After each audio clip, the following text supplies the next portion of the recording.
Kualitas timnas Indonesia yang kini mampu bersaing dengan tim-tim kuat Asia di babak ketiga kualifikasi Piala Dunia 2026 tak terlepas dari andil para pemain diaspora yang membela timnas Indonesia.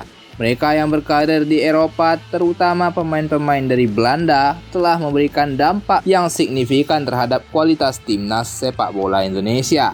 Tak heran memang Belanda jadi pemasok terbanyak pemain diaspora saat ini. Selain sisi historis, Belanda terkenal dengan ideologi sepak bola mereka, total football.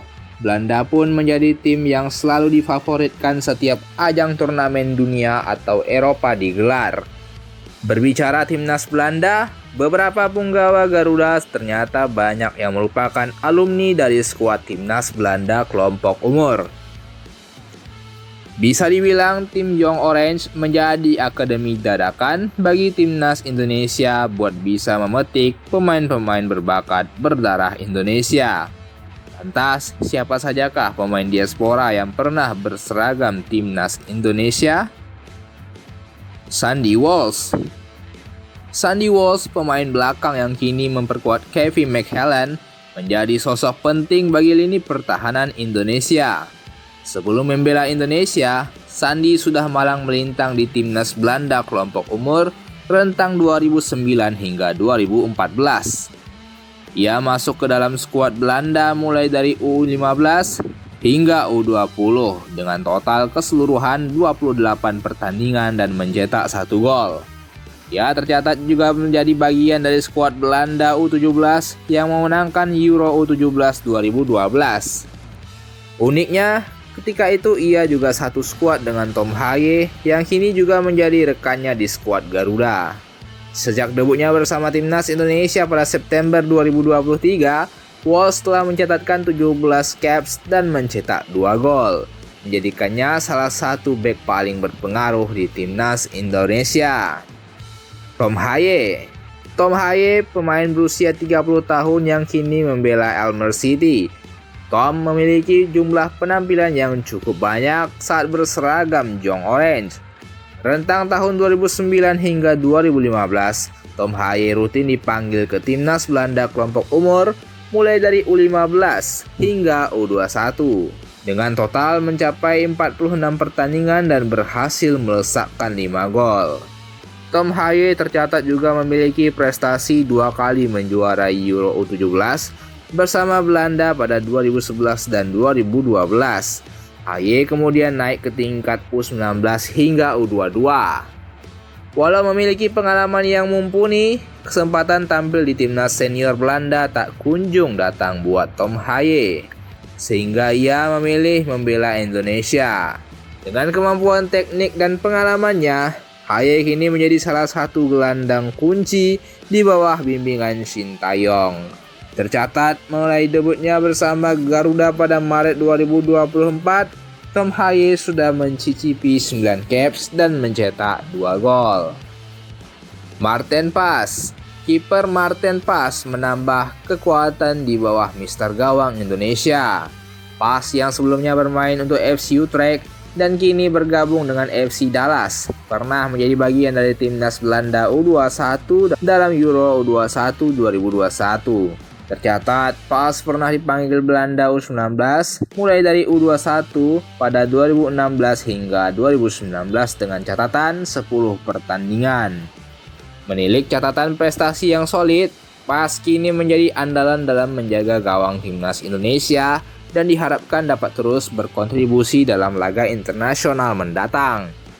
Sejak debutnya saat September 2024 melawan Arab Saudi, Paes sudah menjalani 6 pertandingan bersama skuad Garuda dan mencetak 2 clean sheet. Mads Hilgers, pemain belakang Mads Hilgers dari FC Twente kini menjadi aset penting bagi timnas Indonesia. Meskipun sempat bermain sekali untuk Belanda U21, Hilgers memilih membela Indonesia.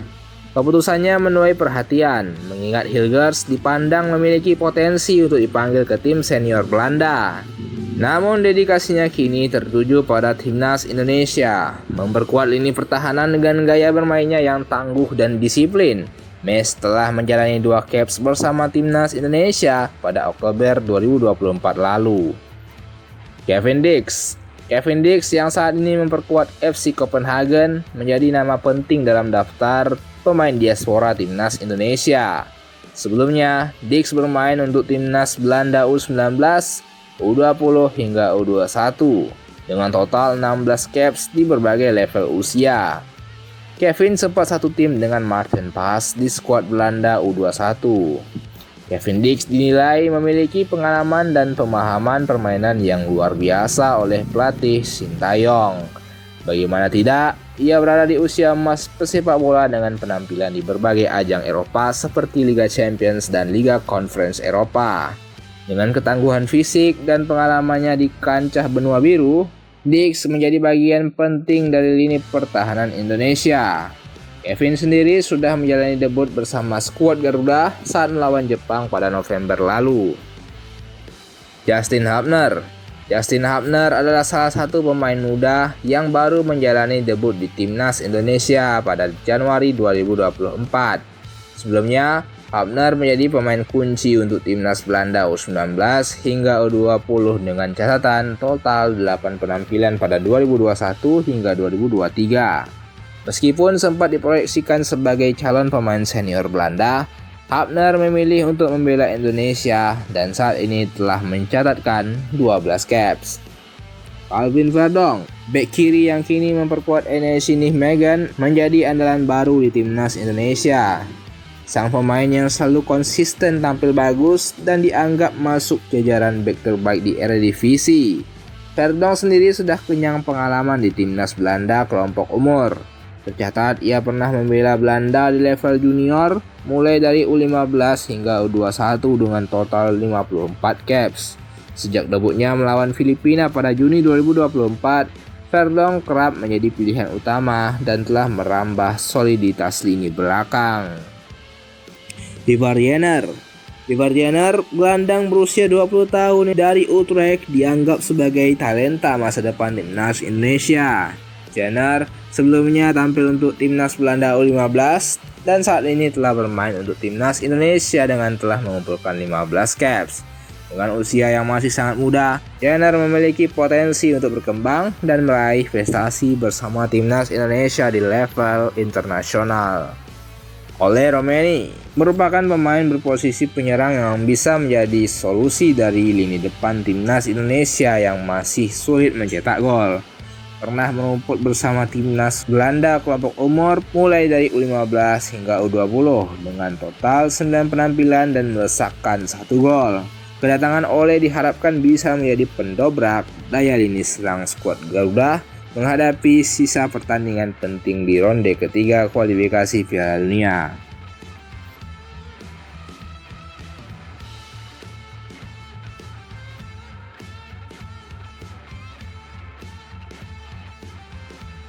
Itu dia tadi beberapa pemain diaspora yang pernah berseragam timnas Indonesia kelompok umur. Daftar ini bisa saja bertambah bila pemain-pemain diaspora lainnya bergabung ke skuad timnas Indonesia macam Jairo Ridwal hingga Jordi Werman. Namun kita tunggu update lanjutannya mengenai siapa pemain diaspora selanjutnya yang bakal bergabung timnas Indonesia. Dengan kehadiran pemain diaspora, menambah kualitas dan pengalaman internasional bagi timnas Indonesia, memberikan kekuatan baru untuk bersaing di ajang Piala Asia dan kualifikasi Piala Dunia. Bagaimana menurut kalian, Bung? Coba tuliskan komentar kalian di kolom komentar. Dan jangan lupa buat like, serta subscribe channel Bung Bil, supaya kalian tak ketinggalan berita-berita menarik seputar sepak bola Indonesia dan mancanegara. Thank you.